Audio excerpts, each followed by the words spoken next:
സംഷാദ് മരക്കാർ, ഞാൻ മനസ്സിലാക്കുന്നത് താങ്കളടക്കമുള്ളവരാണ് ഇങ്ങനെയൊരു താൽക്കാലിക പുനരധിവാസത്തിന് എന്തുകൊണ്ട് വാടക വീടുകൾ നോക്കിക്കൂടാ, അടഞ്ഞു കിടക്കുന്ന വീടുകളുടെ കണക്കുകൾ എടുക്കാനുള്ള ഒരു നിർദ്ദേശം മുന്നോട്ട് വെച്ചത്. നിലവിൽ മേപ്പാടി പഞ്ചായത്തിൽ മാത്രം ഇവരെ ഉൾക്കൊള്ളിക്കാൻ കഴിയുമോ? ആദ്യഘട്ടത്തിൽ നമുക്ക് ലഭിക്കുന്ന പ്രതികരണങ്ങൾ എങ്ങനെയാണ്? താങ്കൾക്ക് ആ പ്രദേശം വ്യക്തമായും അറിയാമല്ലോ. ഇത്തരം 500-ലധികം ആളുകളെ പുനരധിവസിപ്പിക്കേണ്ടതുണ്ട് താൽക്കാലികമായി. അതിനത്രയും വീടുകൾ ആ പരിസരത്തുണ്ടാകാനുള്ള സാധ്യതയുണ്ടോ? ഞങ്ങൾ 24 മണിക്കൂർ കൊണ്ട് 28 വീട് ഞങ്ങൾക്ക് കണ്ടെത്താൻ സാധിച്ചു. തീർച്ചയായും നിങ്ങൾക്ക് അതിൽ കൂടുതൽ കണ്ടെത്താൻ സാധിക്കുമായിരിക്കും. എന്താണ് അവസ്ഥ സംഷാദ് മരക്കാർ?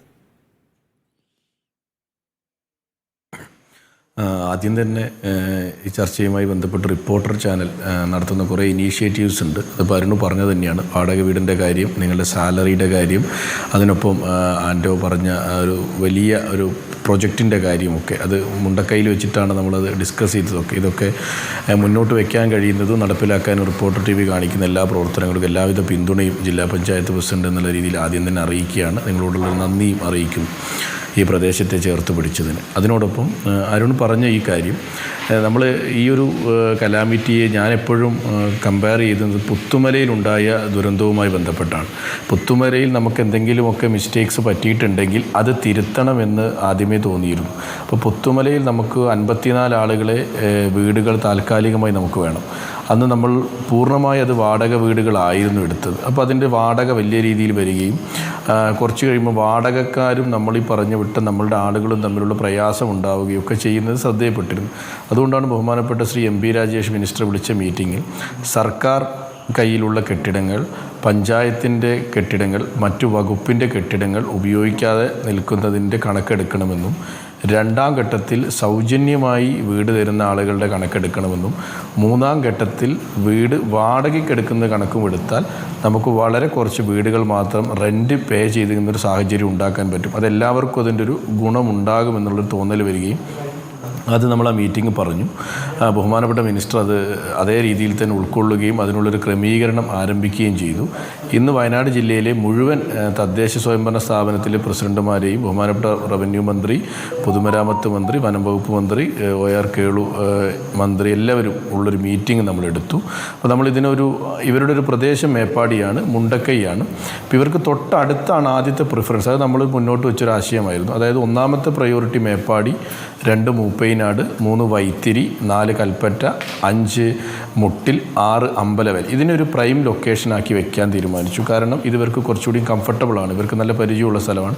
അവിടെ നമുക്ക് ലഭ്യമാകുന്നില്ലെങ്കിൽ നമുക്ക് മറ്റു പഞ്ചായത്തുകൾ കൂടെ ബൈ ഹാൻഡായി നമ്മളവിടെ ഒരു ഡാറ്റ കളക്ട് ചെയ്യാൻ തീരുമാനിച്ചു. അത് വളരെ നല്ല രീതിയിൽ പോകുന്നുണ്ട്. എനിക്ക് തോന്നുന്നു 160 മുതൽ 180 വരെ ആളുകൾ അക്കോമഡേറ്റ് ചെയ്യാനുള്ളൊരു സാഹചര്യത്തിൻ്റെ കണക്ക് നമ്മുടെ കയ്യിൽ കിട്ടിയിട്ടുണ്ട്.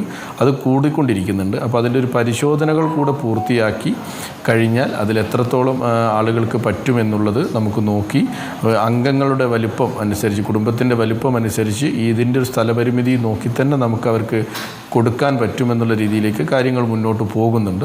സർക്കാരിന് ആണെങ്കിലും നമുക്കാണെങ്കിലും ഒരു ബാധ്യതയില്ലാത്ത രീതിയിൽ, വലിയ രീതിയിൽ ബാധ്യതയില്ലാത്ത രീതിയിൽ വാടകയുടെ ആ പോർഷൻ കുറയ്ക്കാനും ഈ ഒരു ഉദ്യമം സഹായിക്കുന്നുണ്ട് നിലവിൽ. അത് നമുക്ക് വലിയ പ്രതീക്ഷയാണ്. അപ്പോൾ അത് നമുക്ക് മുന്നോട്ട് കൊണ്ടുപോകാൻ കഴിയും എന്ന് തന്നെയാണ് വിചാരിക്കുന്നത് നിലവിൽ. ഓക്കെ സംഷാദ്, ഒരു കാര്യം കൂടി, ഈ ദുരന്തത്തിൻ്റെ വ്യാപ്തി ആദ്യം തിരിച്ചറിഞ്ഞ ജനപ്രതിനിധി കൂടിയാണ് സംഷാദ് മരക്കാർ. ആ ക്യാമ്പിലുള്ളവരുടെ മാനസികാവസ്ഥ, അവരുടെ തുടർ ജീവിതം, അതിനെക്കുറിച്ചുള്ള അവരുടെ ആശങ്കകൾ, ഇതൊക്കെ വളരെ വലിയ രീതിയിൽ അഡ്രസ്സ് ചെയ്യപ്പെടേണ്ടതുണ്ട്. ഇപ്പോൾ പുത്തുമലയുടെ കാര്യത്തിലോ കവളപ്പാറയുടെ കാര്യത്തിലോ സംഭവിച്ചതുപോലെ 40 or 50 പേരല്ല, 648 കുടുംബങ്ങൾ ബാധിക്കപ്പെട്ടിട്ടുണ്ട്. ഏകദേശം 4000-ഓളം മനുഷ്യർ മൊത്തത്തിൽ ബാധിക്കപ്പെട്ടിട്ടുണ്ട്. ഇപ്പോൾ ക്യാമ്പുകളിൽ അത്രയും മനുഷ്യരില്ലെങ്കിൽ പോലും. അപ്പോൾ ഈ മനുഷ്യരെ മുഴുവൻ പുനരധിവസിപ്പിക്കുക എന്നതിനോടൊപ്പം അവരുടെ മാനസികാരോഗ്യം, അവരുടെ ആവാസ വ്യവസ്ഥ അതൊക്കെ പുനഃസൃഷ്ടിക്കുക കൂടി വേണം.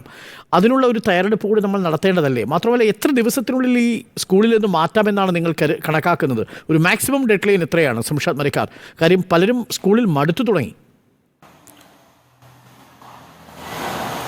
തീർച്ചയായും അവരുടെ ഒരു വലിയ മാനസിക പ്രയാസം നമുക്ക് മനസ്സിലാവുന്നുണ്ട്. അവർ നമ്മളോടും പങ്കുവയ്ക്കുന്നുണ്ട്. നമ്മൾ ഇനിയൊരു 4 ദിവസത്തിനകത്ത് നമ്മൾ ഈ വീടുകളുടെ ലിസ്റ്റ് ഔട്ട് പുറത്തു വിടാൻ പറ്റും. ലിസ്റ്റ് നമുക്ക് പരിശോധന പൂർത്തിയാക്കാൻ കഴിയുമെന്നുള്ളതാണ് നമ്മൾ നിലവിൽ കരുതിക്കൊണ്ടിരിക്കുന്നത്.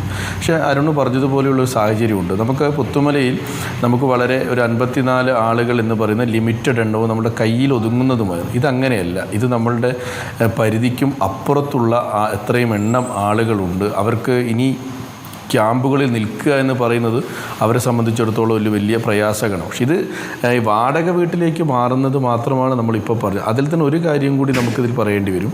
ഈ വീടുകളിലേക്ക് നമ്മൾ ട്രാൻസ്ഫർ ചെയ്യുന്ന മുഴുവൻ ആളുകൾക്കും ആ വീട്ടിലേക്ക് ആവശ്യമായ മുഴുവൻ ഉപകരണങ്ങളും നമ്മൾ ഉണ്ടാക്കേണ്ടി വരും. കാരണം കട്ടിൽ, കിടക്ക, ഗ്യാസ് സ്റ്റവ്, ഒരു iron box, flask, mixie, table, കസേര. കാരണം ആ വീടുകളിലേക്ക് കൊണ്ടുപോകാൻ ഒന്നുമില്ല എന്നുള്ളതാണ്. അപ്പം നമ്മളൊരു ചെറിയ വീട് ഒരു വാടകയ്ക്ക് എടുത്ത് താമസം തുടങ്ങുന്നത് പോലെ ഇവരെ സഹായിക്കേണ്ടി വരും. അത് ഇന്നത്തെ മീറ്റിങ്ങിൽ തന്നെ നമ്മൾ പറഞ്ഞു. ഇപ്പം നമുക്ക് വയനാട്ടിലേക്ക് ഒരുപാട് ആളുകൾ സഹായിക്കുന്നുണ്ട്, ഒരുപാട് കാര്യങ്ങൾ ചെയ്യുന്നുണ്ട്. ആ സഹായത്തിൻ്റെ ടോൺ ഒന്ന് ചേഞ്ച് ചെയ്ത് ഈ ആളുകൾക്ക് വാടകയ്ക്ക് പോകുന്നതിലേക്ക് കൂടിയുള്ള വസ്തുക്കൾ നമ്മൾ ജില്ലാ ഭരണകൂടം, സർക്കാർ സംവിധാനത്തിലോ മറ്റു പൊതു സന്നദ്ധ സംഘടനകളോ ശേഖരിക്കുന്നതിൽ ഒരു എളുപ്പം കാണിച്ചാൽ നമുക്ക് ആ ഒരു ക്രൈസിസിനെ അതിജീവിക്കാൻ പറ്റും എന്ന് വിചാരിക്കുന്നു. ചില സ്ഥലത്ത് അത് തുടങ്ങിയിട്ടുണ്ട്. ചില ഫർണിച്ചർ വ്യാപാരികളൊക്കെ 100 കണക്കിന് കട്ടിലുകൾ സൗജന്യമായി തരാമെന്ന് പറയുന്നു. അത് വലിയ ആശ്വാസകരമായൊരു കാര്യമാണ്. തീർച്ചയായിട്ടും furniture manufacturers and welfare association പറഞ്ഞത് ഇവർക്ക് എത്ര ഫർണിച്ചറുകൾ ആവശ്യമുണ്ടോ അത്രയും ഫർണിച്ചറുകൾ അവരുടെ വീട്ടിലുണ്ടായിരുന്ന അത്രയും എണ്ണം ഈ പുനരധിവാസം നടക്കുന്ന സമയത്ത് കൊടുക്കും. ഇപ്പോൾ താൽക്കാലികമായി കുറച്ച് കട്ടിലുകൾ അവർ തൃശ്ശൂരിൽ നിന്ന് കയറ്റി വിടുമെന്നാണ്. നമുക്ക് എന്തായാലും അത് പ്രതീക്ഷിക്കാം. കൂടുതൽ ആളുകൾ ആ ക്യാമ്പിലേക്ക് വരട്ടെ. ഇപ്പോൾ നമ്മളടക്കം കണക്കെടുക്കുന്നു. നാളെ ഞങ്ങളുടെ കണക്കും ഞങ്ങൾ സർക്കാരിന് സമർപ്പിക്കാം. ഏകദേശം 50 പേരുടെയെങ്കിലും കിട്ടിയാൽ നന്നായിരിക്കും. ഇപ്പോൾ 29 പേരുടെ കണക്കായിട്ടുണ്ട് നമ്മുടെ കയ്യിൽ. ഇനി ഒരു 21 പേരുടെ കൂടിയാണെങ്കിൽ 50 പേർ, അല്ലെങ്കിൽ നാളെ വൈകുന്നേരത്തിന് മുമ്പ് ഒരു കണക്ക് ഞങ്ങൾ താങ്കൾക്കടക്കം ഫോർവേഡ് ചെയ്യുകയും ചെയ്യാം.